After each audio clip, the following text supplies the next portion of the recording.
Chair recognizes the lady from Mercer 55 for discussion of the matter.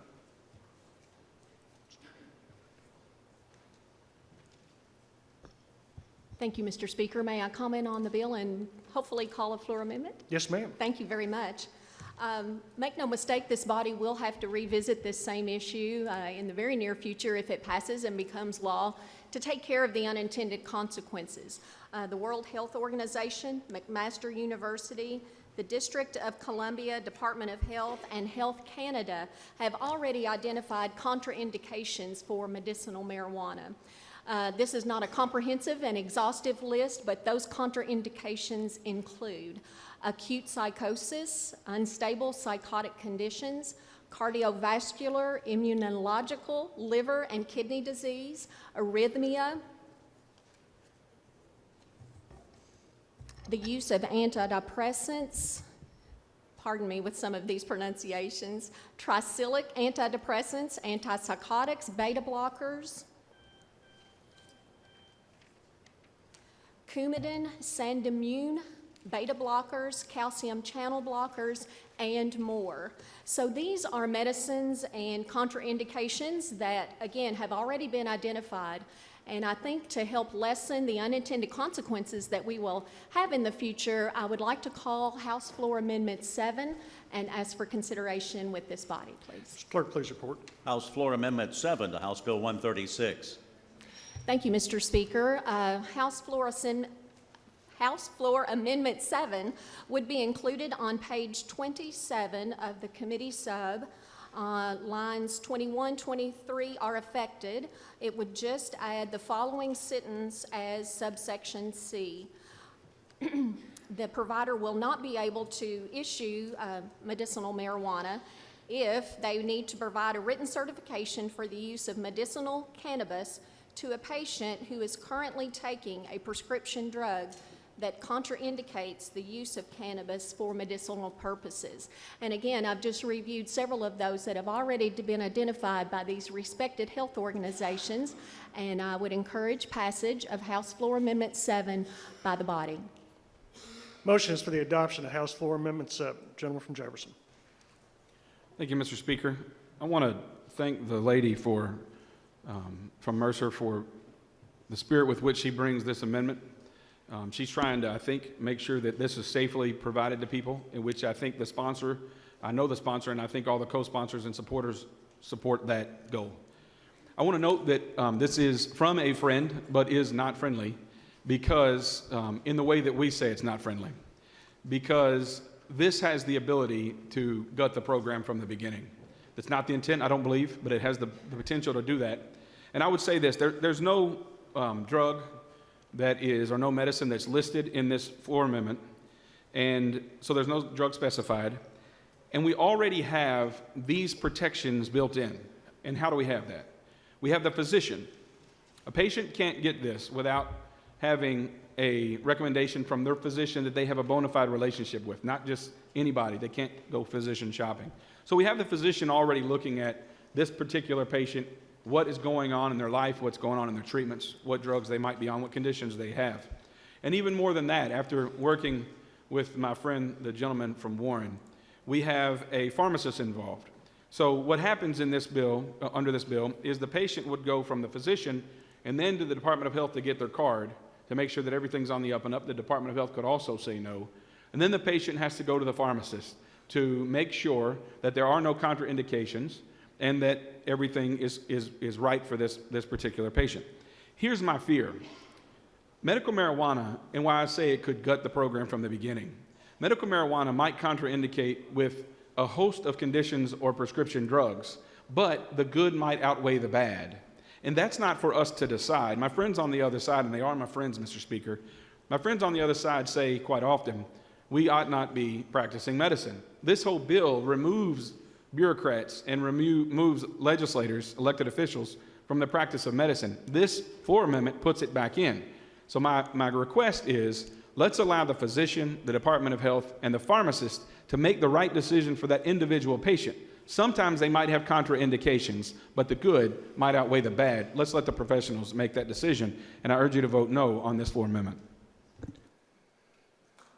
Motion is for the adoption of House Floor Amendment 7. Is there any discussion on the amendment? Seeing none, those in favor signify by voting aye.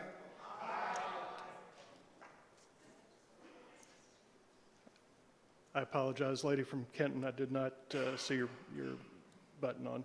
You're recognized to discuss this amendment. Mr. Speaker. Thank you, Mr. Speaker. I rise in support of this amendment. I think this is a very fair proposal.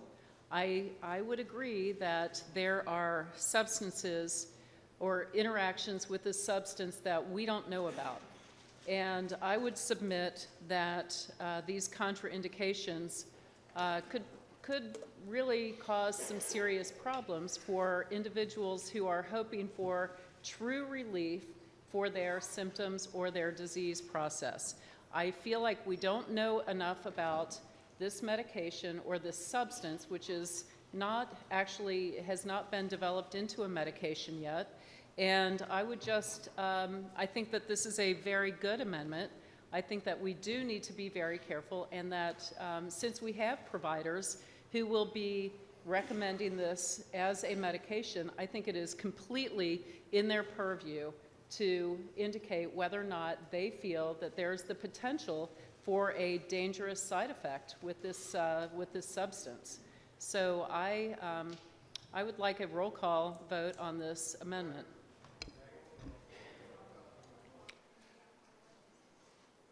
Lady from Mercer.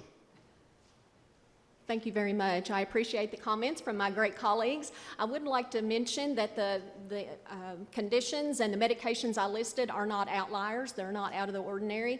Statins, calcium blockers, all of these heart medications and blood pressure medications are very common. A lot of our citizens are on those. So if we're going to set them up to have adverse contradictions that we already know have been proven, again, by these great medical organizations, I think we're really doing a disservice to our citizens. We're going to have to revisit this to address unintended consequences, but we know these are going to be coming. So I say we address those now, and I appreciate everyone's full support on House Floor Amendment 7, and I call for a roll call, please. Motion is for the adoption of House Floor Amendment 7. Gentleman from Greenup, do you wish to comment on the amendment? Yes, sir. Recognized to do so. Thank you, Mr. Speaker. This amendment deals with the drug interaction of THC with other products. In the liver, everybody listen to me real close, we have enzymes that destroy things that come into our body. That's the reason the blood from your stomach goes to your liver first, because it's your filter. It's well documented in pharmacology and pharmacokinetics that if you have an enzyme and another product that uses that same enzyme, one of them's going to get out of the body quicker than the other one. For example, she brought up Coumadin, which is warfarin, which you most know as rat poison. Everybody knows that if you take aspirin with rat poison, you're going to hemorrhage. Well, there's a documented case where a person was a chronic user of THC and they hemorrhaged and died. So that's what it is. It's like all of us trying to get off that door at the same time. We just can't do it. So there's a backload of the metabolite in here and causes the side effects. Thank you, Mr. Speaker. Gentleman from Creighton, you wish to comment on the amendment? Yes, sir. Recognized to do so. Thank you. Ladies and gentlemen, members of the House, we're going to vote on this bill today primarily because it's an emotional issue, not because it is fact-driven. I submit that this is a good amendment. When you go to the pharmacy and get prescriptions, you'll come out with paperwork that's almost as heavy as the prescriptions themselves, telling you what is good, what is bad, what to look for, etc. And I submit that we need to do things in similar fashion if we are, in fact, going to pretend to call this a medicine. Thank you, Mr. Speaker. Lady from Letcher, you wish to comment on the amendment? Yes, Recognized Mr. to do Speaker, so. thank you. Ladies and gentlemen, 33 other states in the District of Columbia have already done this. 24 years ago was the first one in 1996 in California. The other states don't have this contraindication language. People are not dying. Doctors know what they're doing.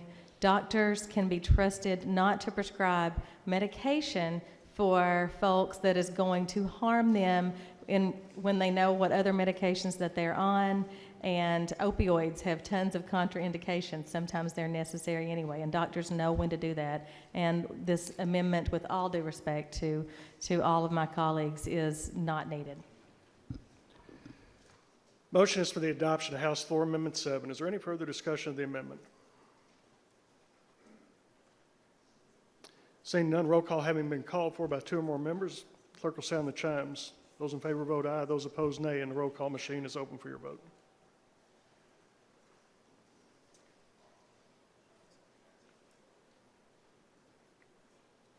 Have all members voted? Have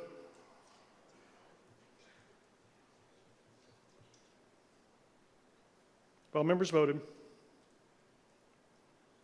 Clerk will take the roll. There being 29 members voting aye, 56 members voting nay, House Floor Amendment 7 is defeated.